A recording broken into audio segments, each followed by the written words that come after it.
Hey everybody, Timothy here. Welcome back to the channel. Alright, today we're going to continue our talk about robots.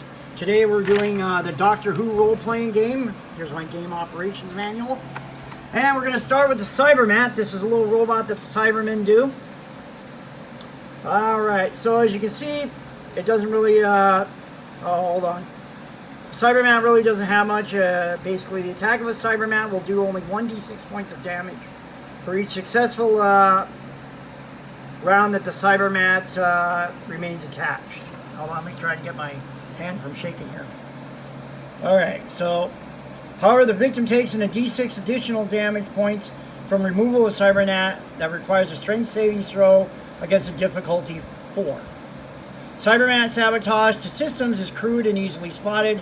No saving roll is necessary. A single Cybermat requires 3d6 minutes to accomplish sabotage that results in an immediate minor systems failure.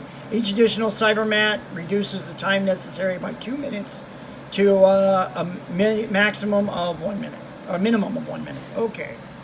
So, the K9 unit, probably the most popular robot of Doctor Who. So the K9 unit is not strictly a character. It has certain attributes that resemble those of a living being as shown below. It has a strength of 3. This is what your average character has, is 3s down the board.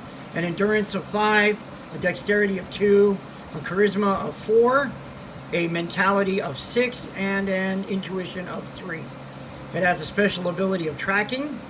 Its combat stats are, it has armor of 4d6. It has armed combat, laser staser pistol of level 5. For its skills, it has electrical engineering at 4, mechanical engineering at 4, trap discovery military science at 5. It has all physical sciences at 6, all social sciences, space sciences at 4. It has all except the TMAT systems at 5 for technology. It has temporal science at 3, and it has a trivia skill about K9 maintenance at 7. The K9 unit can follow the trail of any living being if it has a personal item, which allows it to determine the being's chemical signature. The item must have been in the possession of its owner within 24 hours, and the trail must be no more than 12 hours old, however. So that's your K9. Now, there is also a whole bunch more with K9, so we're going to talk about those there. So, let's see. The K9 unit can also detect energy sources and pinpoint... I can't talk today. Can pinpoint their direction and general nature within a maximum of half a kilometer away. The range is lessened if the source is shielded, if other sources interfere with the detection, or if large amounts of mass, hills, buildings, etc. block the energy readings. K9 units can home in on the TARDIS. Recognize and authorize users. A K9 unit, when it is constructed, is programmed to accept commands from the authorized individuals. These individuals can direct the K9 to accept commands from others. In some cases, the K9 will extend its command acceptance to include those persons who seem to be working with the best interests of the authorized user. A K9 unit is even capable of refusing to obey commands from programmed users whose behavior radically deviate from what the K9 expects. K9 cannot be reprogrammed by unauthorized personnel except through the use of technology more advanced than the defenses can handle. So, the K9 will use defensive weapons only when specifically ordered to do so. When his own existence is threatened or to protect the life of another being, he will use his minimum amount of force necessary to achieve these aims unless specifically ordered to do otherwise. Thus, he prefers to use the stun setting to a deadly one. He will not use a deadly setting on a living humanoid unless the stun proves ineffective. He will never use a deadly setting on a living humanoid solely to protect his own existence unless the lives of others depend on his continuing ability to function. In the early Mark I K9, the weapon was equal to a simple laser pistol. The Mark II and Mark III units and the revamped Mark I have weapons equal to a staser pistol with disintegrate settings equal to a disruptor pistol. These systems are powered by a separate power pack containing energy equal to twice what is normally held by the staser pistol power pack. K9 can recharge this power pack at the targets or from any source of electrical current he can touch with his Datacom probe. Alright, K9 is naturally impervious to disease, drugs, hypnosis, or other ills to which flesh is heir. K9 takes damage from attacks like a living being, but does not react to this damage in the same way. Basically, if you take a look at my character creation for Doctor Who, I think there was an inact save, if I remember right. The K9 probably doesn't have to worry about that, about getting knocked out like that. So, all right. So, when a K9U receives damage that reduces its max op end to 16, it will suffer a minor systems failure. Roll 2 dice and consult the K9 minor systems table below. When K9 takes any damage after this, roll 1 die. A roll of 1 to 3 indicates it has sustained another minor failure. 2 minor failures to the same system constitute a major failure. If the K9 is reduced to 0 max op end, he suffers a major system failure and all functions are shut down. A major repair will be required to return him to service. If K9 damage so that its max op end falls below 0, there is a chance that he is unrepairable. Roll 3 dice. If the roll is less than the amount of damage suffered below 0, the K9 cannot be repaired. So, here's the system failure. So, like, basically, if it takes, say you roll a 5, its tracking system takes a hit. And that would just be a minor failure. If you roll it twice, that's a major failure of the tracking system, can't be used at all. Damage effects. When determining special damage to a K9 unit, the Game Master should determine some things creative like personality change, total amnesia, uncontrollable minor system, blindness, erratic performance, and so on. If the damage is to the tracking system, all tracking and detection except normal vision are inoperative. If the damage is to the computer, analysis systems and technical memory banks are inoperative, and all technical skills are reduced to level 1. If the communication system is damaged, the K9's voice, printout, video screen, and radio become inoperative. If the K9's ability to move is impaired, it cannot move on its own. It must be carried, or it may be pulled along a leash by making its casters freewheeling. If its defense system is damaged, its energy weapon cannot function. K9 repairs are affected just like TARDIS repairs, with the performance level in electronics technology replacing the TARDIS systems technology. If K9 is able to communicate, he may direct his own repairs. If so, his skill level in K9 maintenance instead, which luckily that's a 7. Now, if he can't communicate, then basically that would be probably a different role. If the unit cannot be repaired, another could be obtained or constructed. The new unit will not have the memories of the old unless detailed memory tapes were taken from the previous K9. If memory tapes are used, however, the new K9 will remember everything the old K9 experienced right up to the time it was the tape was taken. And that, there is one more robot type in the Doctor Who RPG, and that is the Yeti. The Yeti, though not alive, have game stats here. It has a strength of 7. It has a endurance of 40. Well, excuse me, 7 also. A dexterity of 6, a charisma of 1, a mentality of 3, and an intuition of 1. Its armor is 4d6 like the K9s, and it has brawling level 4. So it just comes up and, punches you a lot. Hulk smash. Okay, and that is the robots of the Doctor Who RPG. Yes, I know there are more robots. There are the Morellians, and I'd have to get a different book for that, which I'm not feeling that ambitious, I'm afraid. So now we are... Oh, okay, I'm going to need both hands for this. Give me a second.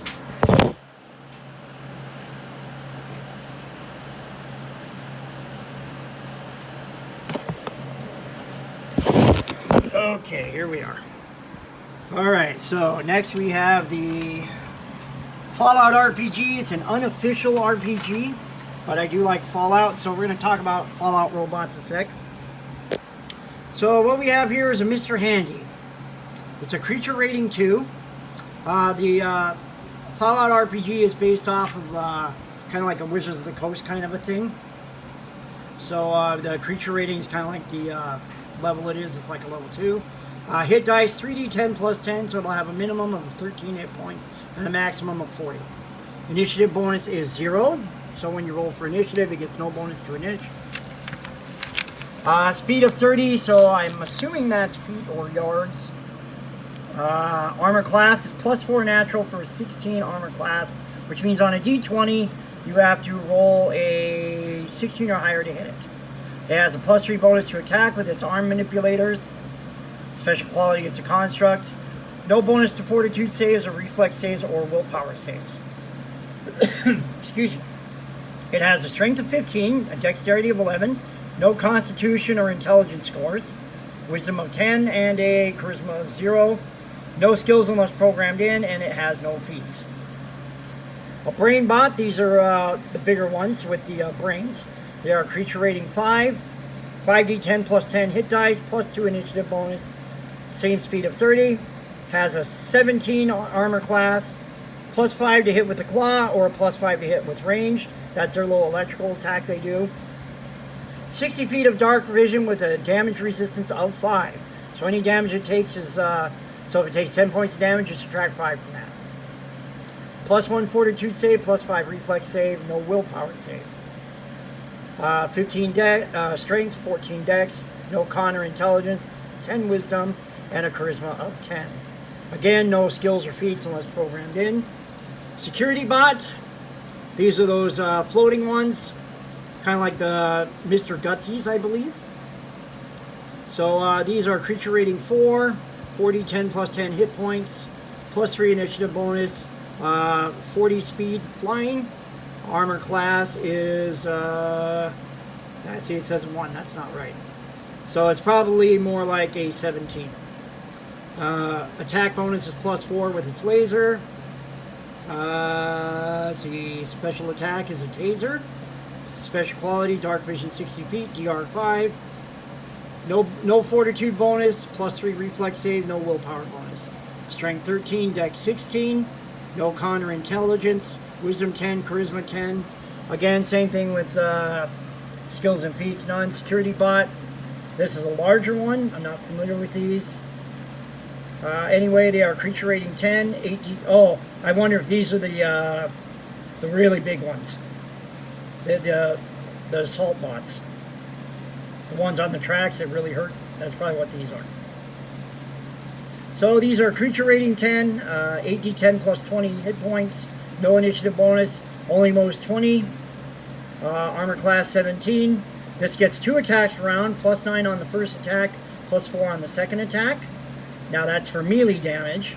Or for range damage, it gets plus 5 on the first attack and no bonus on the second. Dark vision 60 feet, DR of 10. No bonus on fortitude, reflex, or willpower saves, has a strength of 18. Dex of 11, constitution and intelligence are none as usual. Wisdom of 10 and charisma of 10, no skills or feats. Humanoid robot, I'm assuming these are going to be kind of like your synthetic ones from the Institute. These are creature rating 7s, 60-10 plus 10 hit dice, plus 2 initiative, 30 feet, 19 armor class, plus 8 attack on its arm blade, or plus 6 ranged. Dark vision 60 feet, DR 10, has low light vision 60 feet. No bonus to fortitude or will saves, but does have a plus 2 to reflex save. Strength of 19, dexterity of 14, no con or intelligence bonus, stat. Wisdom 10, charisma 10, no skills or feats. Then we have a small floating robot. I'm guessing these are the iBots. Creature rating 3. 2d10 plus 5 hit dice, plus 2 initiative, 40 flight, 18 armor class. It has no bonus to attack at melee and a plus 3 bonus to attack at range for 3d6 damage by explosion 10-foot radius. Dark vision 60 feet, DR2, low light vision 60 feet. No bonus to fortitude or willpower saves, but plus 2 to reflex saves. Strength of 8, dex of 15, no con or intelligence as usual. Wisdom 10, charisma 10. No skills or feats. Carries a rocket launcher with 4 rockets. A scurry bot. I'm not entirely sure what this is. I don't remember those. It says spider bodies. I don't remember seeing any of those in Fallout, but I haven't played all the Fallout games. So, Creature rating 4, 3d10 plus 5 hit dice, plus 2 initiative. Speed of 40, 18 armor class. I got papers going all over the place. Dark vision 60 feet, DR2, low light vision 60 feet. No bonus to fortitude or willpower saves. Plus 2 to reflex bonuses. Strength and dex of 15, no con or intelligence. Dex and charisma of 10, no skills or feats. Security robots, creature rating 3. 3d10 plus 10 hit dice, plus 2 to initiative. 30 speed flying, has armor class of 18. Plus 3 to attack with melee attacks, plus 4 with ranged. Dark vision 60 feet, DR5, low light vision 60 feet. No bonus to fortitude or willpower saves, plus 2 reflex save. Strength of 8, dex of 15. Con and intelligence 0, wisdom and charisma of 10. Again, no feats. We got a lot of robots in this game. Tank bot. Maybe these are the ones that really hurt. Let's see. They are creature rating 12, 10d10 plus 20. Initiative 0, 40 feet. Speed, 19 armor class. Probably not. These are not the ones that I'm thinking of. Okay, so anyway, they have 2 attacks, plus 11 on the first attack, plus 6 on the second attack. These are flailing melee attacks. Dark vision 60 feet, DR12, low light vision 60 feet, no bonuses or saves. Strength of 21, dexterity of 10, no con or int. Wisdom 10, charisma 10. Alright, construction bots. Creature rating 9, 8d10 plus 20 hit dice, no initiative bonus. Speed 30, 16 armor class, 2 attacks, 11 and 6. Let's see. Dark vision 60 feet, DR7. Low light vision 60 feet, no bonuses to saves. 21 strength, 10 dex, no con or int, wisdom 10, charisma 10. Pacification robot. Oh, I know what these are. These are the, the security robots. These are the ones you find in the little, these are the ones that you find in the stupid little things, like when you're in the subway and stuff. Okay, urban pacification robot, creature rating 13, 12d10 plus 40, initiative 0, 20, armor class 20, plus 9 on the first attack, plus 4 on the second attack for melee, plus 7 on the first attack, plus 4 for ranged. Dark vision 60 feet, DR 15. Wow, that's good at DR. Low light vision 60 feet. No bonuses on fortitude, reflex, or willpower saves. Let's see. Strength 15, dex 10, no con or intelligence. Wisdom 10, charisma 10. And that's their weapon that they have. The Behemoth. Creature rating 19, 15d10 plus 80. Minus 1 to initiative.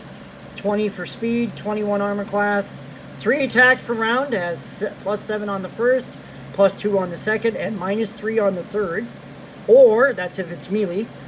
On range, it's plus 6 on the first attack, plus 1 on the second attack, minus 4 on the third. Dark vision 60 feet, DR 20, low light vision 60 feet. No bonus on fortitude or willpower saves, but a minus 1 penalty on reflex saves. Strength of 13, dex of 8, no con or intelligence. Wisdom and dex and charisma are 10. It carries a minigun. As you can see, it does a lot of damage.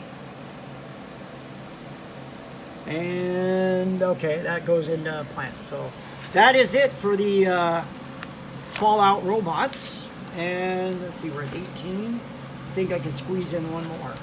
Give me just a minute here as I hunt down. Yes, here we are.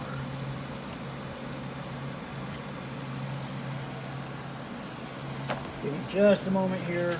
Gotta fix some issues.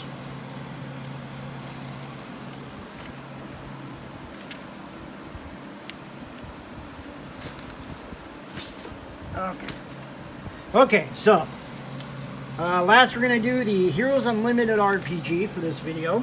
There's a picture of it there. The Heroes Unlimited has its own robotics section. You first start by deciding the robot's budget, which there's a dice roll there. And then basically you decide the robot's type of intelligence. So there's a lot of different types. There's really 3 basic types. There's standard artificial, advanced artificial, and transferred intelligence. So the standard artificial gets limited skills. The advanced artificial gets a few more skills. The transferred intelligence is a person's mind transferred into a robot's body. Okay? Now, selecting the body type of robot, there are robot vehicles. These usually require pilots, so that's kind of like what you see here, a piloted power armor, for example. Type 2 is a true robot. Basically, it's kind of like what is it? You know, kind of like those little things the fire department uses to go into a fiery building to see how dangerous it is. That's kind of like that. Usually remote control. Exoskeletons, those are also kind of like powered armor. Kind of like what Ripley uses in the Alien movie. That's an exoskeleton. And last but not least, you have androids, which you know what an android is. So basically, for the Type 2 and the androids, you get the AI programming, basically, and then they get an alignment for their ethical thing. Programming skills, basically, all robots get this. They get basic and advanced math, literacy in English and one other language, assuming they're built in North America. They speak English and one other language, again, assuming they're built in North America. Rudimentary understanding of biology and common sense laws of physics. High school level, not really a science skill, perhaps. They get one skill program, and I'll kind of show you the programs in just a minute. And the skill listed is almost always 98%. They can get a basic combat program, which has military etiquette, climbing, weapon proficiency, pistol, rifle, and one other weapon proficiency of choice. They get +2 bonus to roll with the impact. That's basically if someone punches you and you roll with the punch. That's what that is. It halves the damage from being punched. Pull punch, that allows you to punch a guy but do less damage. It's kind of like, you know, kind of pulling your punch. And a +1 to strike with all built-in weapon systems.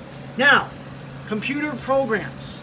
So the skill programs are things like this. It gets to pick one normally, right?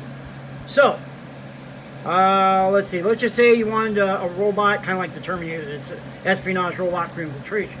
It would get computer operation, intelligence, prowl, weapon proficiency with knives, pistols, and rifles. It gets to select 2 more weapon proficiencies, either ancient or modern. Ancient are like swords, bows, you know, things we used to use in ancient times. And modern weapons are like guns, heavy weapons, that sort of stuff. It gets to select 3 more espionage skills, 2 military skills, and a basic combat program previously described. Okay? That's as an example.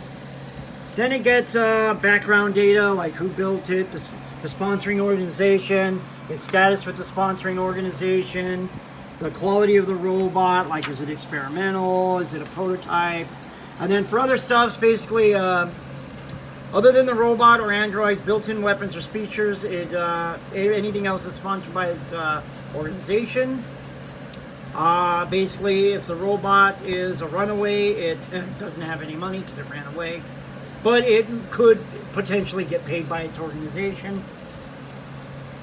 And basically then the actual construction of the robot, you can decide if it looks like a person, if it has a vehicular body, maybe you want it to look like a bored cube with geometric shapes. It could look like a giant animal. It could look like an actual lifelike animal. The power supply, it can be like liquid fuel, like gas, solar powered engines, fusion powers, micro fusion engines. Legs, it can have human legs, animal legs, giant human legs, giant animal legs, insect legs. Vehicular motion, it can have wheels like automobiles. It can have tank treads. It can have pontoons. Engines and propulsion systems, it can have like a turbocharged engine, a jet engine, helicopter VTOL. You can have a hover system, jetpacks, jump jets, quite a few different things. All of this is limited by how much money you have, basically. So, hands and arms, you can have human-like hands and arms. Let's see, what other kinds of arms can we have? That's kind of it for, I mean, you can have like utility arms and, you know, tentacles with retractable housings. There's a lot of things you can do. You can get pretty customized with this. Audio, optics, and sensors, how it can see things and hear things and detect things. Weapons, of course, you can have like laser, you can have eye weapons, hand weapons, like you can have arm weapons, leg weapons, foot weapons, all kinds of things. It can have additional body armor. And then for the ones that are piloted by people, you know, you can have like helmets, voice actuated controls, reinforced compartments, escape capsules, pressurized cabins, all that sort of stuff. And that is Robots in the Heroes Unlimited RPG. So, ladies and gentlemen, we're going to call it good on video number 2 of Robots and RPGs. I will see you again with video number 3. Until then, have a great day.